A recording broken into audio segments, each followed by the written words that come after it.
give you a little more background on me so you'll know why I talk about things like I do. I don't know any consultant that's trying to do what I do.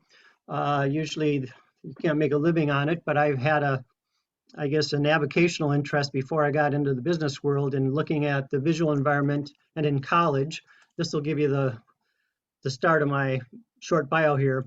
I took a group of, or one by one, I took college students down Hennepin Avenue in Minneapolis back in the 70s. And I was hanging a tape recorder around my shoulder, asking them what they saw as they walked along on the sidewalk. And then I took them again, one at a time on the bus, having them do the same kind of commenting about what they see. And thirdly, I took them on a car and have them tell me what they see out of the windows as they drive down Hennepin Avenue and don't have an accident, hopefully.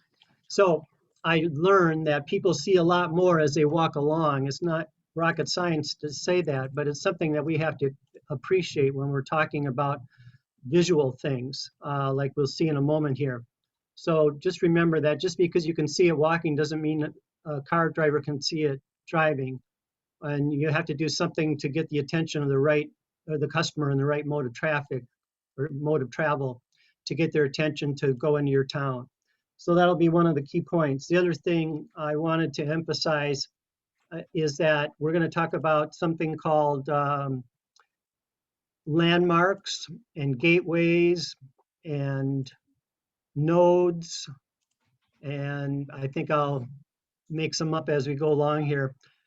But I want you to think about your towns and see if you can name, can any of you don't have to tell me out loud, just tell yourself, can you imagine there's a landmark in your town, a visual landmark, like in Le Sueur, there's the Jolly Green Giant. You can see from the highway almost. It's 50 feet tall or something. But maybe other towns have other kinds of public art or something like that. We'll see an example of a 50-foot sign and my show here that gives a town some characteristic like we want. Now I'm going to say I'm going to move to this number 2 visual. Jolene, if you can show it, it's just a brief show will do. Well, I'm not sure what number your visuals are because I don't have them numbered. So okay, it's a green bar at the top of a picture of a brochure with pictures on it. See what I can find here, Peter. Okay. Bear with us, you guys. Sorry about the technical difficulties.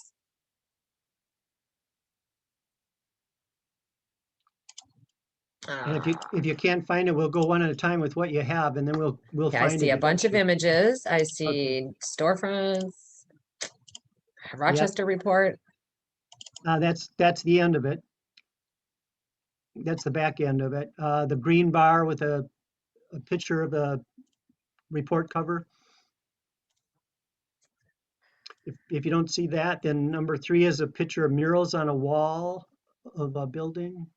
Yep, I saw that. Hold on a minute. We could start with that. That's fine. Yeah, these aren't really labeled either, so they're tricky right now. Very tricky, Peter, here. Let's see. Boom, boom. Well, I've almost got it. I've got a bunch of other images. This one, you talked about murals on a wall right here. This one. Okay. Yeah, great. Thank you. And I will go here and I'm going to share screen so everybody can see these fabulous murals. Right. There we go. How does that look? Well, if you can see it, that's good. I can see a miniature of it here, so that's fine. I took that picture actually just 2 months ago. That's one of the few slides that's outside your county. It's up in Wadena. But it's just a great example of a building that has custom-made art on a long, I think a 200-foot long wall. It's probably 10 feet high image panels.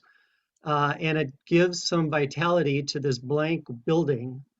That's a commercial building. I don't remember what it is, but it gives a parking lot right off the edge. You'll see my cars in the foreground of the picture there just to give this picture scale. And I'm parked in the parking lot. And that visual or that set of murals on that building starts to give you an idea that the community cares about what you're seeing. They don't want you to just see a blank wall, or even worse, a rusty wall or a decaying wall. I think it's been done in the last 2 years, and coincided with their highway reconstruction in town. So maybe they got their energy up for that.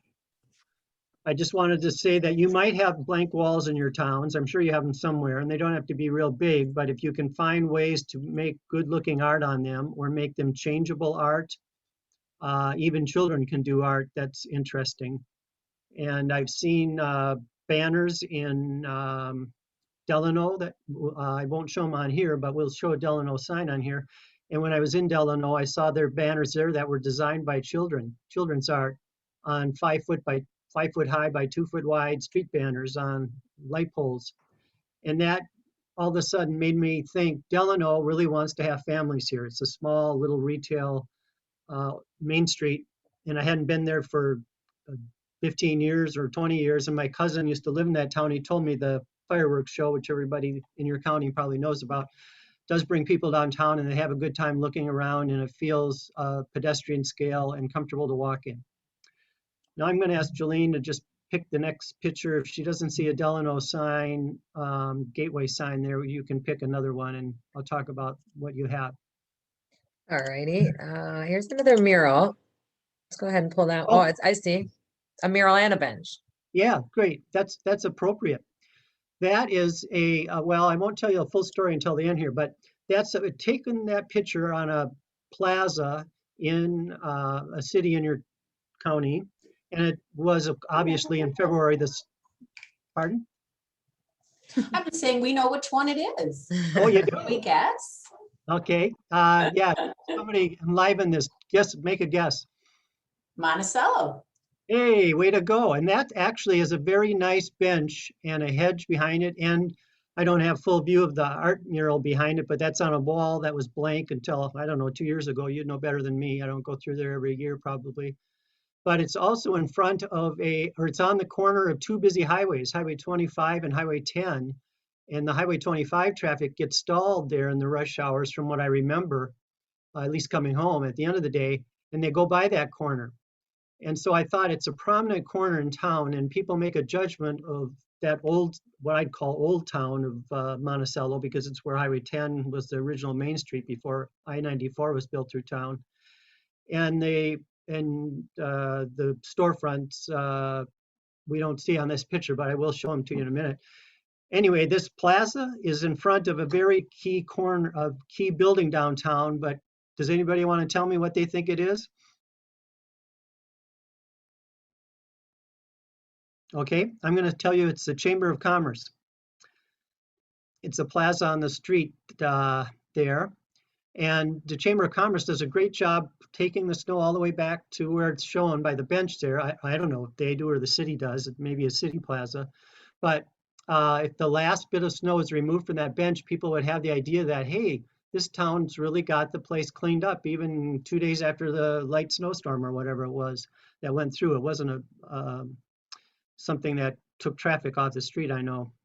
Okay, now, does somebody want to make a comment about it before I go to the next slide?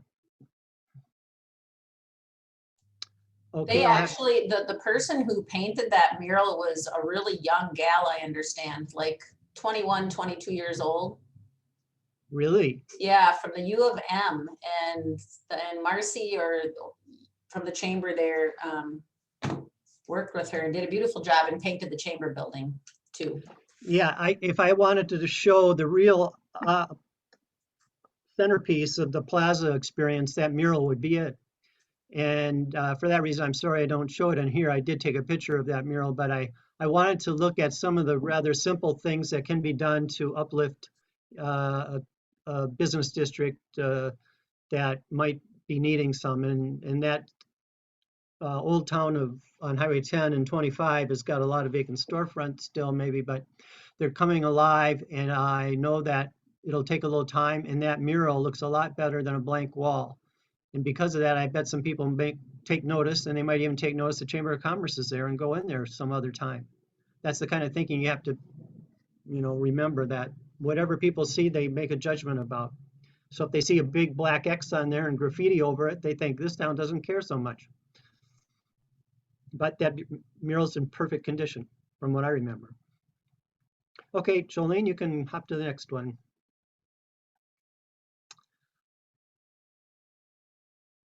Can you see the image I pulled up? No, just describe it.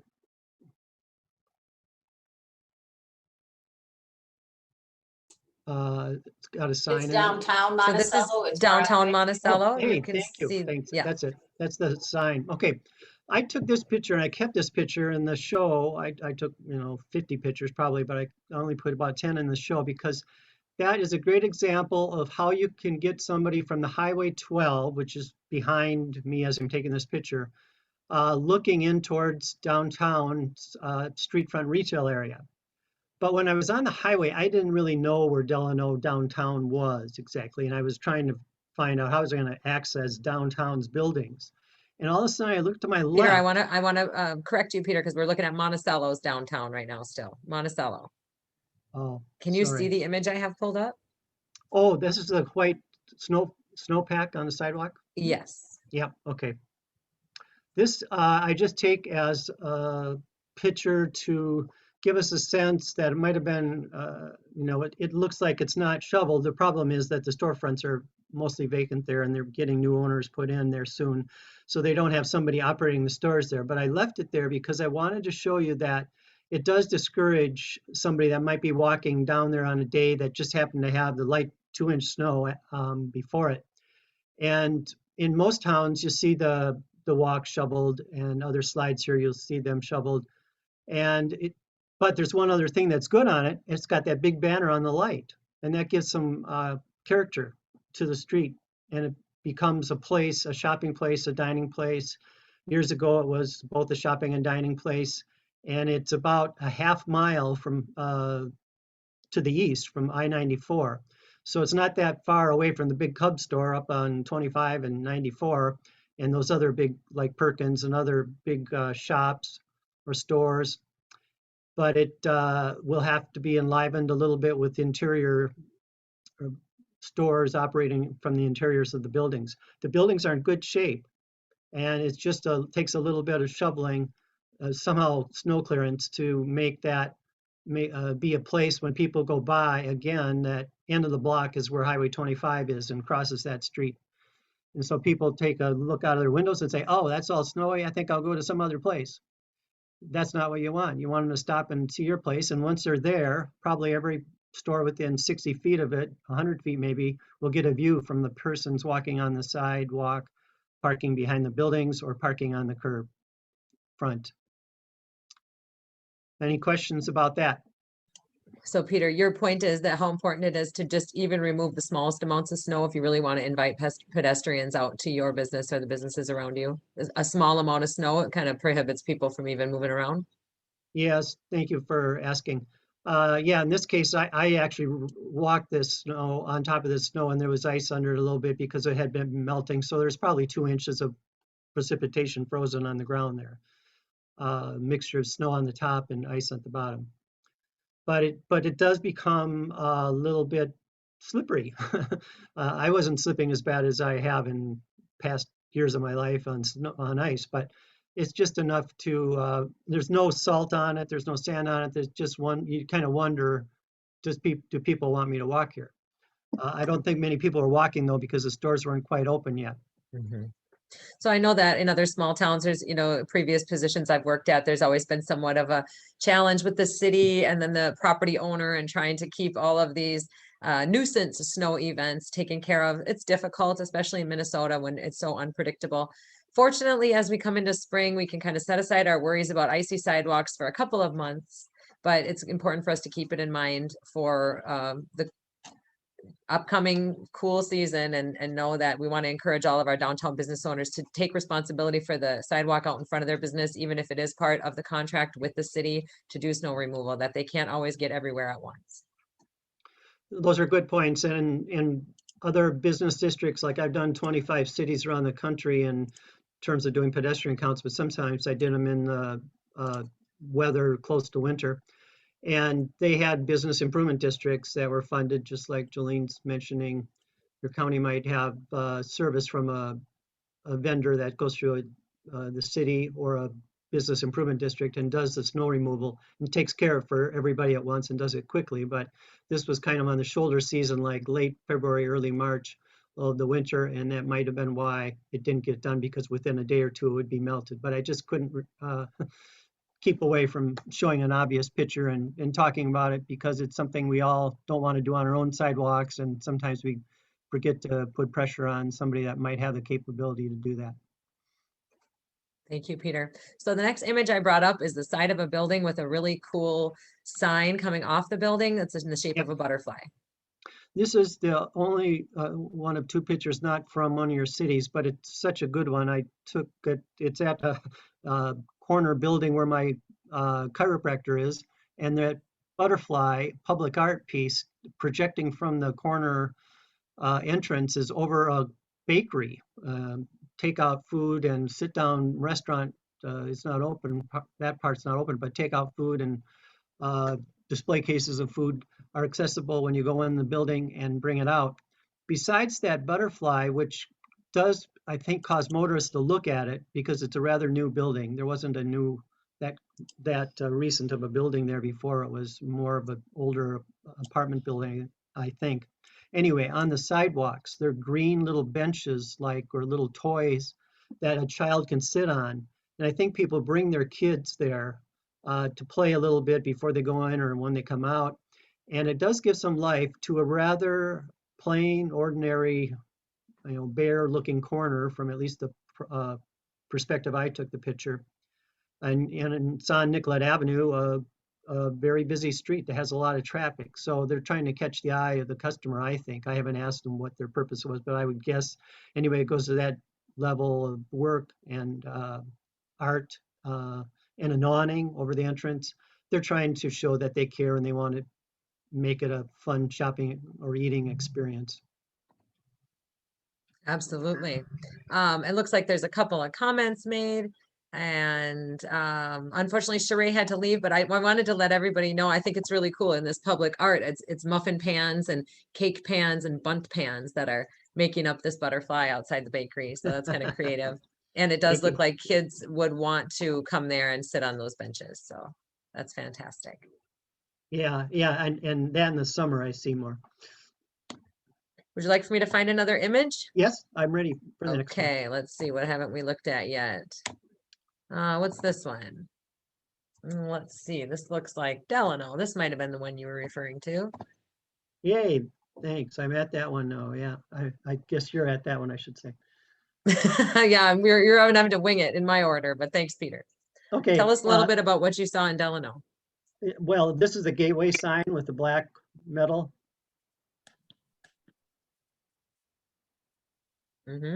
Okay, great. I just want to make sure I'm talking the right way. Yep. This is the one I was mistakenly starting before. I just wanted to not interrupt somebody. Okay.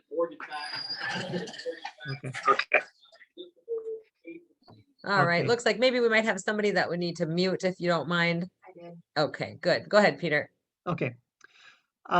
This view down, it's from Highway 12, which I took going into town from the west. Actually, I came back towards the cities where I live. Anyway, I was looking for Delano's downtown because I hadn't been there for decades.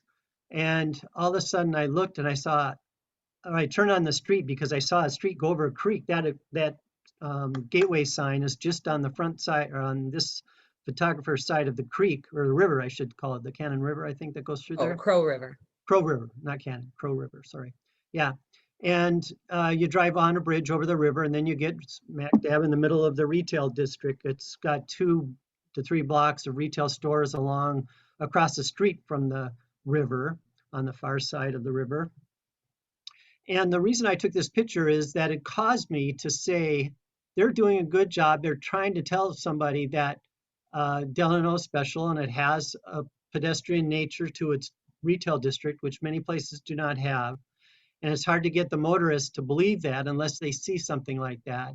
I wished in my heart that I would have had it seen a little more color. It might have caught my eye earlier and I might have made the turn easier, or I might have remembered it more. They could have put some public art piece out on the sidewalk level next to it. There's a lot of variations and I'm not the artist in charge and maybe that's coming along, I'm not sure. But it's a good example of how something rather simple, and it's a little more than simple. It's got a complex pattern of metalwork, lattice work in there.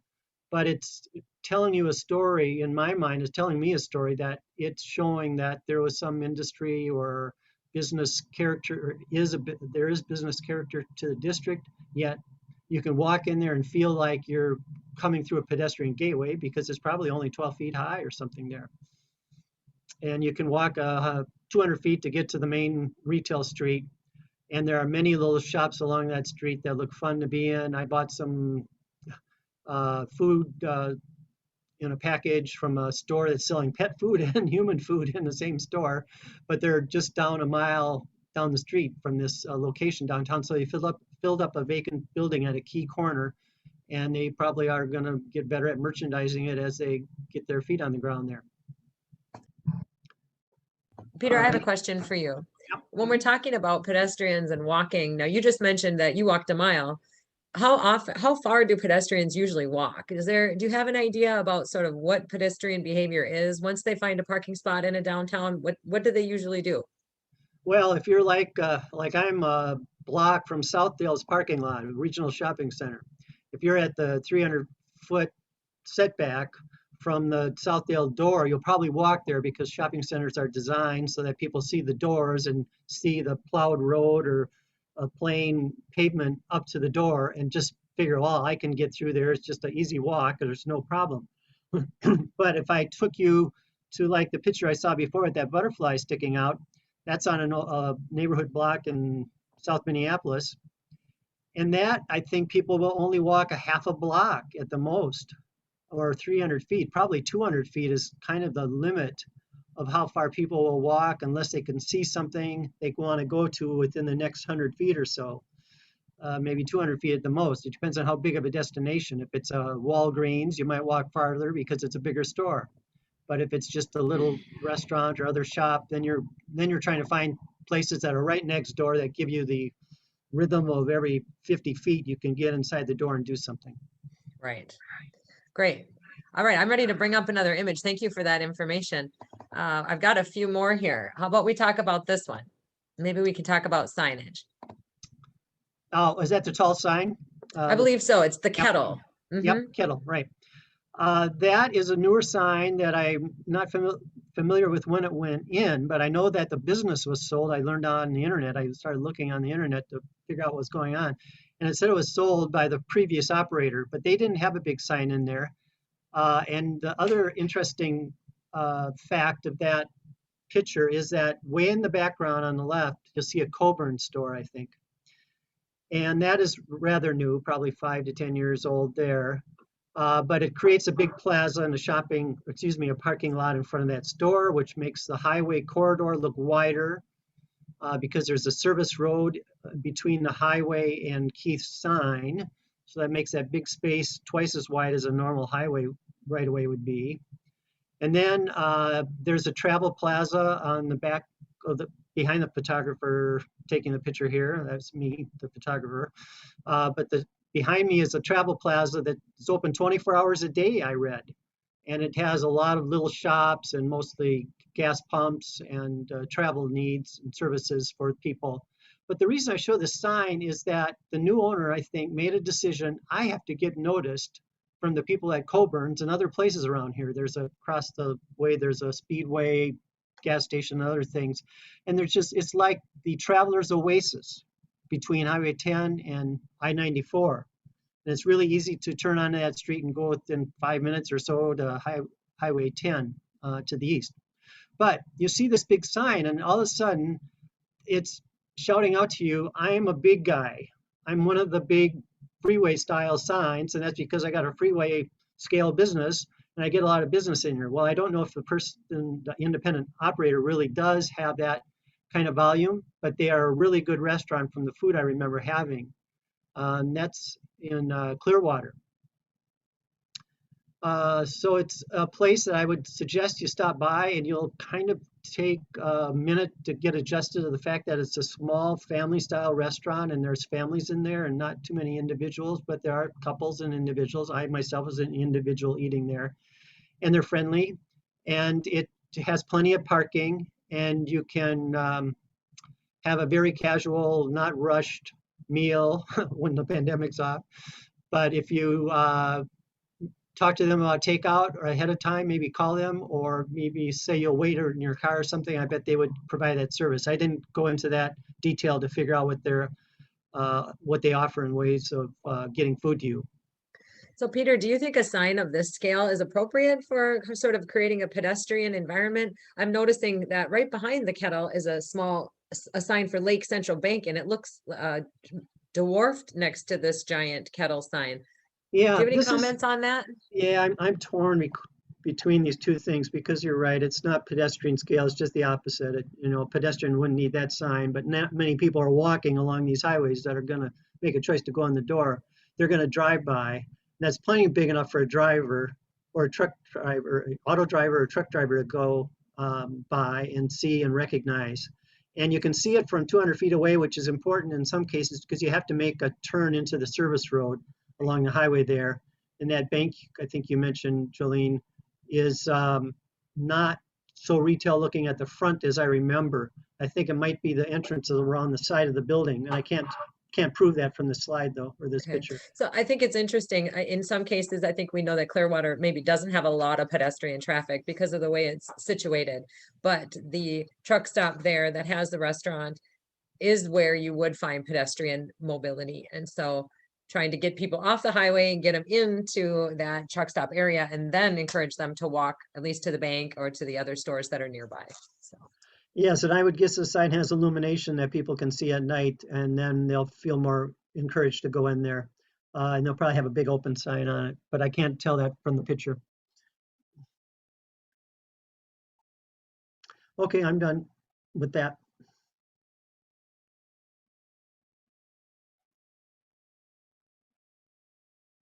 There's one more, the green roofed information shelter or maps under a green roof.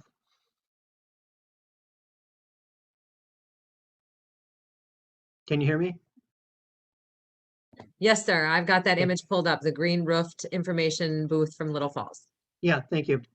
That is a little shelter. It doesn't have anything more to it than 3 display panels double-sided inside it, and they're sticking out at angles from the roof.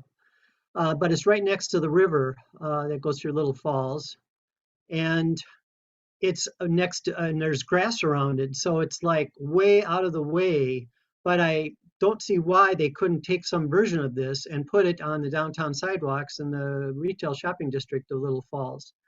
It's something that everybody's always kind of beats their drum and says, we've got to have a map showing people where the stores are, where the recreation is, where other important facets of our city are. And here it is. In fact, that shelter, I think, is right by the chamber on that side of the river, and the building set back from there a little ways. So if they really had a question, they might stop in at the chamber, and maybe the chamber adopts it. I don't know that for sure. But the point I wanted to make is that you can make a smaller version of maps that are under the roof in there that can be put in behind windows in buildings or in special little roofed kiosks or holders of maps downtown. And you could even have paper maps printed, and maybe the chamber has those or some other businesses have them. And you could ask for them if you're in town and see what they say. And the more the people ask, the more they'll be sure to get them because they want you to stay there and buy things. Peter, I have a question. I know in some other communities I worked at, they would create a kiosk similar to this, but it would be very static. And then as businesses would come in, and then there would be some turnover, and maybe that business would close and another business would come in, then the maps would no longer seem accurate. Do you have suggestions about how communities could handle kiosks and maps like this? Is it suggested that they go for digital now, or just kind of plan that every 2 years they're going to want to renew and edit the map? What have you seen communities doing? I've seen both. I actually, back in the late 80s or so, I was a project director on a streetscape project in downtown St. Paul. And we were putting it in with electronic or backlit clear panel kiosks with store directories on one panel and public art posters behind glass on the other panel. And we would pay $100 to a good artist from St. Paul, and there are 4 or 5 of them that provided art at a price to us. And we would change that art every couple months, but it would be 6 feet high and 3 feet wide and backlit. And so it would really pop with color. And there weren't words in those panels. They were just all abstract images or actual images of nature, or whatever the artist wanted to draw. I've seen that happen more and more, and that's the cheapest way to get some kind of big color splash in a kiosk. However, if you want to change directories, and many times that becomes the problem with kiosk information, like store directories, they change every year a little bit. You probably get 10% of the stores changing, moving, new ones move in.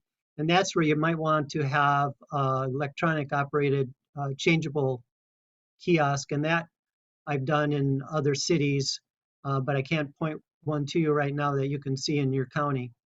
But Jolene had a good question, and that is what size and technology to use. And maybe that's the whole point of me even talking about this, that if 2 or 3 cities wanted to, or even one only, wanted to get into this a little more serious, when I'm coming through their town sometime, I could take a look at what they think they want and bring my pictures of what I have taken pictures of or around the country and see what pops into their head about feasibility and practicality for their kind of information panel.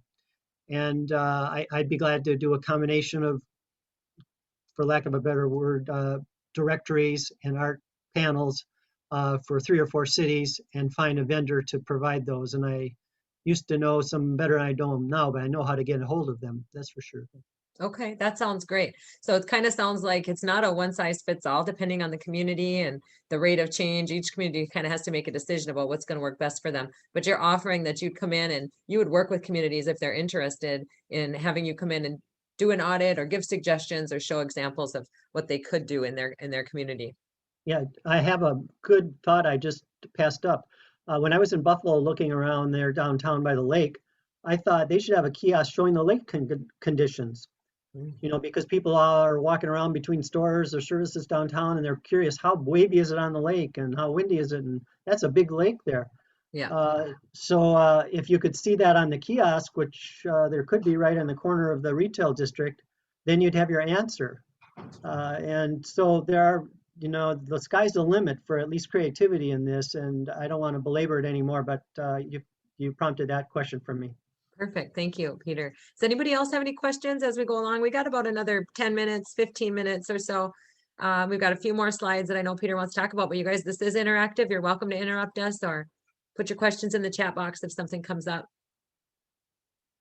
Yeah, otherwise, it looks like, Peter, I've got 2 more images here. One of them is a, what do you call this? I'm drawing a blank. It goes in the corner of the map and it shows grocery, restaurant, art gallery.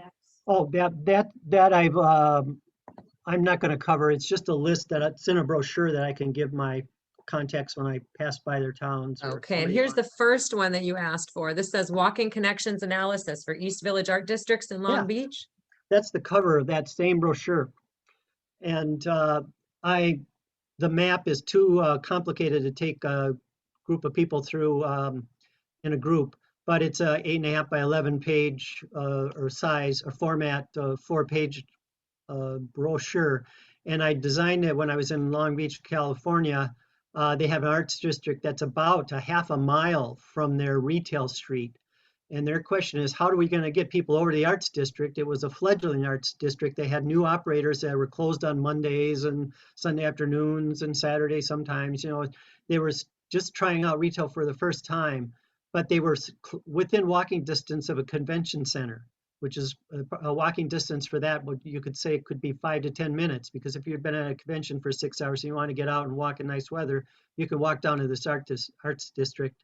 And it also had an Art Deco kiosk, Art Deco restaurant for $30 a night dinners on one corner. And it was next to a group of hotels that generated 76,000 room nights a year.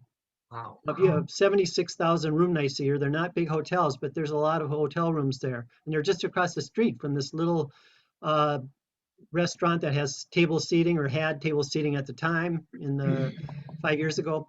And so this brochure gives you a better story than I can with my voice, but I'll show it to people if they're interested, and I'll send one to Jolene. So basically, it looks like what you did, Peter, is you went in and you did an audit of this small area. And I see in your map, you're maybe making suggestions. You've marked out where you saw signage, where you saw wayfinding, where you saw planters and garbages and benches, and then you maybe made suggestions of what they could add to really bring people. So from the convention center to the art district, what could they put in between there to really continue to draw people down the street and into the next area? Is that kind of the service that you provided to Long Beach? Yeah, in fact, we'll see it, this PDF that we're going to show at the end here, that has exactly what you're talking about. But I would try to help people with that, and I'm glad Jolene knows enough about it to bring it up. But that's a list of possible elements to enhance a retail district. Now, if you can go to the PDF, it says Rochester Final on it.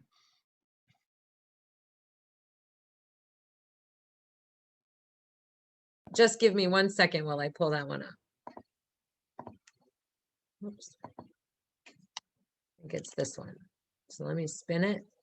All right, here is the recommended short-term projects to improve the pedestrian experience. 2nd Street Southwest for Destination Medical Center. Yeah, I did 4 study areas on a 1.5 mile long corridor linking Highway 52 on the west side to Broadway Street on the right side, Highway 61, I suppose that is. But I was in a neighborhood, or a Mayo Clinic Hospital, St. Mary's campus is on the bottom of the slide. It's a big building, old hospital. But across the street from it, across that 2nd Street Southwest, are these red, or first I'm going to start with the green squares. Letter A is shown in one place in the lower left, and that's signifying food service from a variety of independent restaurants and fast food outlets are on that block. And that should be on the fast food up above it, next to the letter B, and that's one mistake on this map. That should have a A on it next to the B, because they had a lot of little restaurants along there. You would, if you were in the restaurant business, you'd probably want to locate across from a big clinic building that has 10,000 workers in it, for all I know, and patients and their families that want to see these people. And so I did this study in 5 weeks of these 4 study areas, because I had nothing else to do, and the client wanted it done fast by a certain time. And I said, okay, I'll do it, and I'm going to go down overnight in the hotel down there and be ready in the early morning to keep working on the street. I was taking pictures and so on. But the important part of this project report here that you're looking at, this map, is this first map is showing the strengths and weaknesses. Letter C, for instance, has description on the strengths. Lawn offers green space, which is the grass lawn outside that hospital building, and good views to the retail across the street. So if you're sitting there looking out your window, or you remember you walked on the sidewalk to the hospital in the morning and went past 4 or 5 restaurants, local retail it says, but there's some restaurants in there, then you think, hey, I should just go across the street. It's only a few minutes, and you can look and see if there's a line of people out the door. And if there aren't, you probably can get a table in there. So it's set up really nice for that. And on the right side, there's on the map, you'll see a 4 in red, and that's pointing to the right. And that's saying that there's the absence of pedestrian scale eye-level street name signs at an important busy corner. There's no excuse for not having a pedestrian scale eye-level street name sign, especially in a bigger downtown. So I just pointed that out to him. It's not that expensive to do. In fact, it's one of the cheapest things to do in this whole study of pedestrian elements here. So oftentimes when we picture signage, people have designed signs for the vehicle, for the automotive driver, so that they can see the sign going 30 miles an hour or something. But signage isn't oftentimes thought about from the eye of the pedestrian or the walking shopper. So your suggestion is that they make sure they have street level signage that is pedestrian scaled and geared towards the pedestrian. Yes, and you just remind me, I've seen in real practice, I was standing next to a push button to activate a light to let pedestrians cross the street, but the sign was faded out by sunlight, sunshine on it over time, and you couldn't read what the word said on the little white sign. So people didn't know what the button was for they were pushing if they tried to be brave enough to push it. Right. And there's no excuse for those. I saw 4 of those at one intersection. All 4 of them were faded out. They were just leftover signs from 15 years ago or something that could have been repainted easily. I see on this map under weaknesses, you have listed 1 through 5 on map 1 that I have pulled up. Some of the other suggestions where things could be improved under weaknesses included that there was an absence of large, tall sidewalk amenities, which contribute to identity. Can you explain what those would be? Yeah, when you're walking along a corridor like this, you don't see many things that are pedestrian scale because these hotels, for instance, are 15 stories high, these new ones in there, or some older ones are 6 stories high, but even that, diminishes a pedestrian's confidence level on the street. So I'm thinking that, in fact, we'll see it in the next map. Go to map 2. There we go. Yeah, I've got it too in front of me. So there, those blue vertical elements like public art on a pedestal that says ART in it, those are what Jolene's talking about. They're just placed rhythmically along the sidewalk. I don't know exactly it's the right place because I didn't have the scope of study to do that. But the logical thing is to have one of these every block so people can believe that block was designed to have people walk on the sidewalks.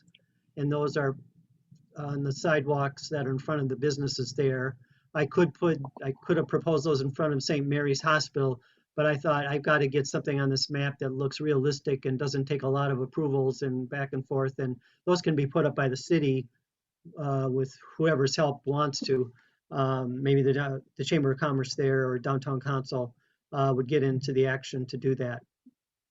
So I have 2 comments I want to make. One, so what it appears is in the first map, you showed us the strengths and weaknesses. And on this second map, you've taken those weaknesses and you've turned them into recommendations. And that's what the second map is showing how those weaknesses could be turned into strengths if they were to include additional benches, add some public art, add some crosswalk signs and directories. And these are examples for that block or those 4 blocks that the Rochester could focus on to improve what you called the confidence level of the pedestrian.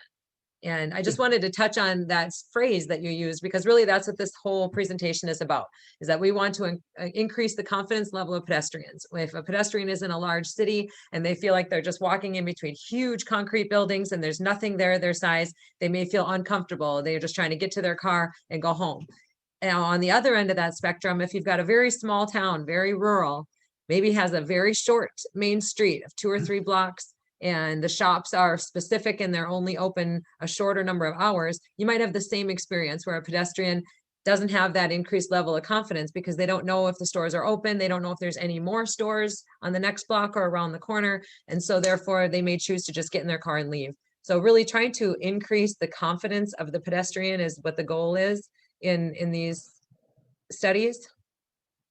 Yes, and there's a special kind of pedestrian there. There's the hospital worker that takes a shuttle bus to other towns from, they have 10 or 20 shuttle buses lined up there every day at rush hour going home and coming in.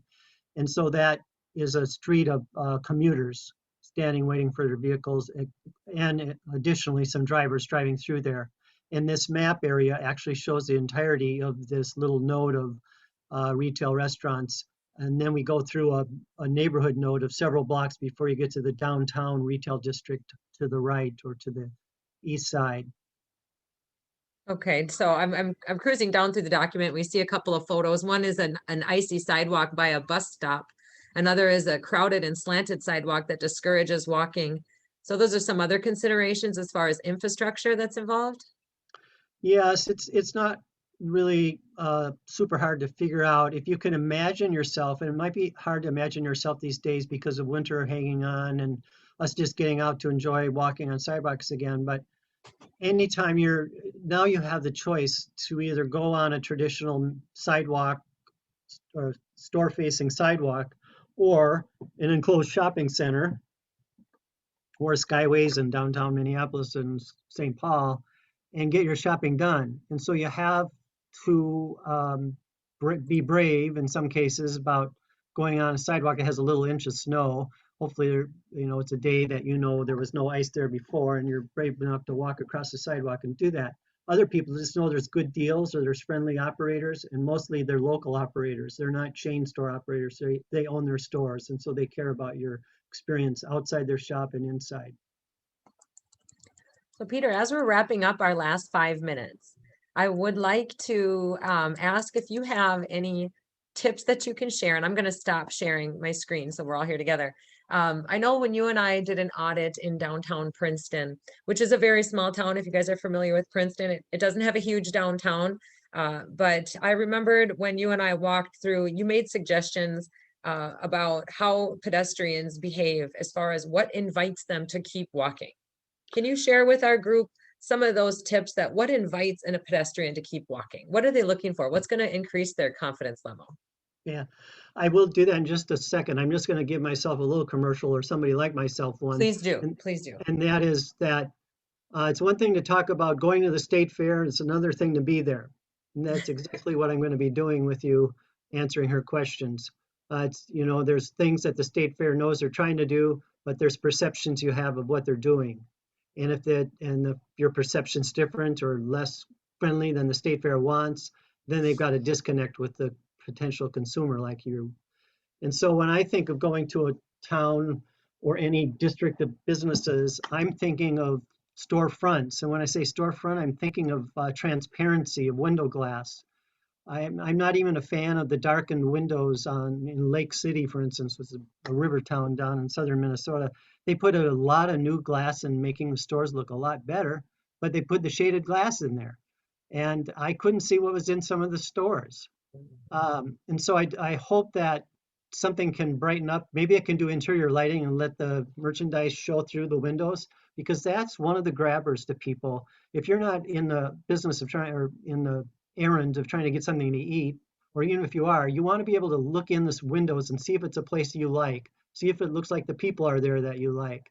And that's how it was in the old days. People could kind of look through the glass and see if somebody's sitting at the counter. If it was their friend, yeah, I want to go in there. If they didn't like the person, they didn't go in there.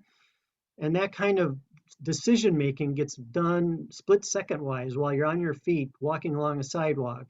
And that's why anything you can do to remove that snow from that one sidewalk storefront picture we had, anything you can do to make the sidewalk not an issue in a person's mind, they're looking more at what's next to them in the store windows, then you're doing your job of trying to encourage pedestrian scale stores and shopping in these older or newer downtowns that are designed to accommodate a pedestrian scale visual experience. And I've gone as far as making a vitality index and rating storefronts or building fronts or sidewalk areas. And if I'm in your town visiting with you, ask me about it, because I'll probably have it in my hand, and I'll tell you how I'd rate a block just off the top of my head. I wouldn't put it out in public, but we could talk about it.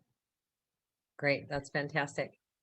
Thank you, Peter. I do appreciate your expertise and the time that you've shared with us today. I wonder if anybody on the Zoom call has a question or any other comment that you want to share with us, your thoughts or ideas about the pedestrian experience or improving your visual imagery. Do we have any city administrators on? No, I don't see any okay. city admin. We've got some of our chamber here. We've got some of the board of directors for the Wright County Economic Development Partnership here. So we've got economic development professional from a city here in Wright County. And so we've got a great variety on here. I was just thinking of a comment I wanted to share, but it kind of slipped my mind. I do want to let everybody know that we are going to be, thank you for recording this, Missy Meidinger. I have to thank Missy right now because I forgot to record it. Missy recorded it. Thank you, Missy. We recorded the event. We will post it on our website. We will put the contact information for Peter to be made available as well on our website. So if anybody wants to reach out to him directly and have a conversation with him about what he does. And I guess with that, Peter, do you have any last minute comments you'd like to share? Yes, I forgot to say one thing. If you do organize a tour, whether it's with me or somebody else or just yourself, try to get a shop owner or two to step out of their window, out of their doorway and look back at their windows and other windows, because that's how they get the idea. And it's too easy for them to say, oh, I got to stay inside the stores in case somebody comes in.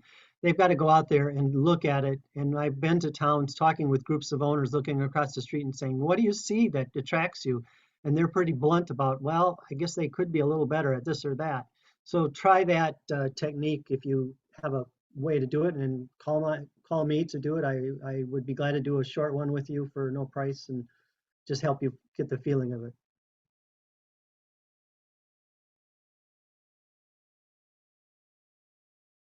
Thank you so much, Peter. With that, we're just about at 4 o'clock, so we'll go ahead and wrap up this capacity building seminar. I hope that everybody got some good information from Peter about how we can improve the visual imagery of our retail districts and increase our pedestrian traffic in our downtowns and in other retail spaces. Peter will be available. You can reach out to me. You can find his contact information on our website. And we will see you guys at our next capacity building seminar, which I believe is scheduled for June. Help me out, Missy. 9th, June 9th. So to be determined, I got a couple ideas, but June 9th, we will have some more experts on. And again, thank you guys so much. Enjoy the rest of your Wednesday, and hopefully tomorrow we'll see some sunshine. Hey, good enough. All Thank you right. so much, all of you. And Thank you. Jolene's especially. Thank you. Sure, absolutely. All right. Goodbye. Take care.